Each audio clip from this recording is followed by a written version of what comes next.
Hello guys, welcome to my YouTube channel. My name is Harjeet Kaur. हम कर रहे थे लूसेंट जीके और उसमें हमारा इंडियन पॉलिटी चल रहा है और आज हम करेंगे पब्लिक सर्विस कमीशन।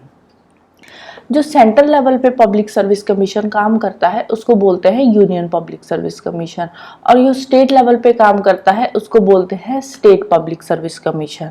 और एक और कमीशन होता है जो ग्रुप ऑफ स्टेट्स के लिए काम करता है। जो ग्रुप ऑफ स्टेट्स के लिए काम करता है उसको बोलते हैं ज्वाइंट पब्लिक सर्विस कमीशन। जो ज्वाइंट पब्लिक सर्विस कमीशन है उसको बनाता कौन है? उसको पार्लियामेंट बनाती है। जब दो या दो से ज्यादा स्टेट्स मिलकर, जिन जिन स्टेट्स ने मिलकर ज्वाइंट पब्लिक सर्विस कमीशन बनाना है, उन स्टेट्स के स्टेट लेजिस्लेचर में एक रेजोल्यूशन पास होता है। उसके बाद वो रेजोल्यूशन पार्लियामेंट के पास जाता है और उसके बाद उनके कहने पे पार्लियामेंट एक joint public service commission create करती है।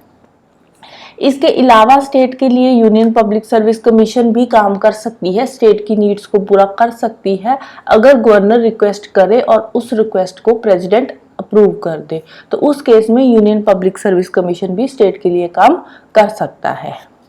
अब बात आती है इसके अपॉइंटमेंट की। जो कमीशन के मेंबर्स हैं उनकी अपॉइंटमेंट कौन करता है? अगर हम बात करें यूनियन पब्लिक सर्विस कमीशन की या ज्वाइंट कमीशन की, तो इस केस में जो अपॉइंटमेंट होती है वो करता है प्रेसिडेंट करता है, और स्टेट पब्लिक सर्विस कमीशन के केस में जो अपॉइंटमेंट होती है वो करता है गवर्नर। फिर बात आती है पब्लिक सर्विस कमीशन की कंडीशंस ऑफ सर्विस की।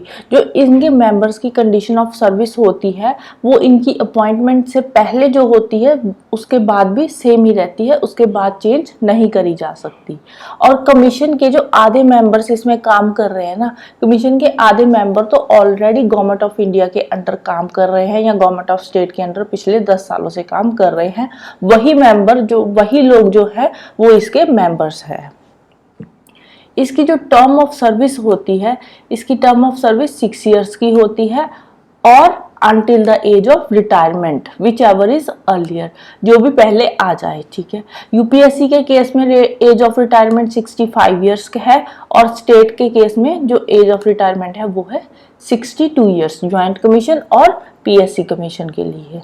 ठीक है, अब देखो कोई पर्सन है, अगर वो 60 इयर्स का है, ठीक है, 60 इयर्स की एज में उसने यूपीएससी ज्वाइन कर लिया, ठीक है, और 65 ईयर की एज में उसकी रिटायरमेंट हो जाएगी। अब ये नहीं यहाँ पे सवाल आता कि ये तो अभी 5 साल ही हुए हैं बट जो टर्म ऑफ सर्विस है 6 साल है, तो ऐसा नहीं है। अगर एज ऑफ रिटायरमेंट पहले कंप्लीट हो जाती है तो उसको पहले ही अपना ऑफिस छोड़ना पड़ेगा।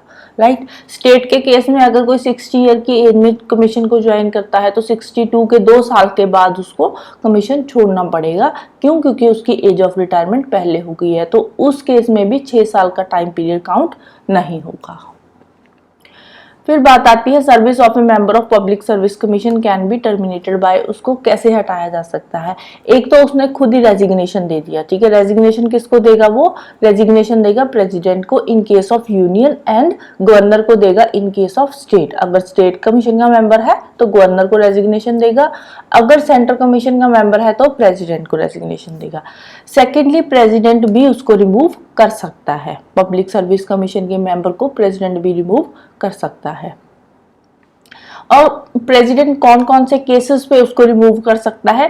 पहला तो आता है एडजस्ट इंसॉल्वेंट। अगर वो पर्सन इंसॉल्वेंट है, उस पर बहुत ज्यादा कर्जा चढ़ा हुआ है, बैंकों के बहुत सारा पैसा उसने देना है, तो उस केस में भी उसको हटाया जा सकता है उसकी पोस्ट से। सेकंड केस क्या आता है? Engaged himself in paid employment outside the duties of his office. अपने काम तो कर ही रहा है, इसके अलावा वो कहीं और पे भी गवर्नमेंट ऑफ इंडिया के अंडर काम कर रहा है। अगर कहीं और पे भी सेम टाइम पे काम कर रहा है तो एक टाइम पे 2 जगह पे बंदा काम नहीं कर सकता, तो उस केस में भी उसको उसके ऑफिस से हटाया जा सकता है। थर्ड क्या केस बनता है? इज इन्फॉर्म इन माइंड और बॉडी। अगर वो अच्छे से काम नहीं कर रहा, उसका दिमागी तौर पे वो ठीक नहीं है, वो अच्छे से सोच ही नहीं पा रहा, अच्छे से डिसीजन ही नहीं ले पा रहा, उसका कोई भी रीजन हो सकता है, मे बी वो बीमार हो, उसको कोई ऐसी बीमारी लगी जिसकी वजह से उसका दिमाग नहीं काम कर रहा, या उसकी एज बहुत ज्यादा हो गई जिसकी वजह से उसका दिमाग थोड़ा कमजोर हो गया, अच्छे से काम नहीं कर रहा, तो उस केस में भी प्रेसिडेंट रिमूव कर सकता है। फोर्थ क्या आता है? Found guilty of misbehaviour by supreme court. Misbehaviour उसने कहीं ना कहीं किया है, उसके केस में सुप्रीम कोर्ट ने भी उसको गिल्टी करार दे दिया, तो उस केस में भी उसको अपने ऑफिस से रिमूव कर दिया जाएगा बाय द प्रेसिडेंट। अब जो रिमूवल का प्रोसेस होता है वो स्टेट कमीशन के केस में भी जो रिमूव करने का काम होता है वो प्रेसिडेंट ही करता है, चाहे वो स्टेट कमीशन का मेंबर हो या सेंट्रल कमीशन का मेंबर हो, उसको रिमूव कौन करेगा? प्रेसिडेंट ही रिमूव करेगा, गवर्नर रिमूव नहीं कर सकता। गवर्नर के पास सिर्फ इतनी पावर है कि वो उसको सस्पेंड कर सकता है, ठीक है। तो जो रिमूवल का काम है वो प्रेसिडेंट ही करेगा। स्टेट कमीशन के केस में भी प्रेसिडेंट ही स्टेट कमीशन के मेंबर को रिमूव करेगा, गवर्नर सिर्फ और सिर्फ उसको सस्पेंड कर सकता है।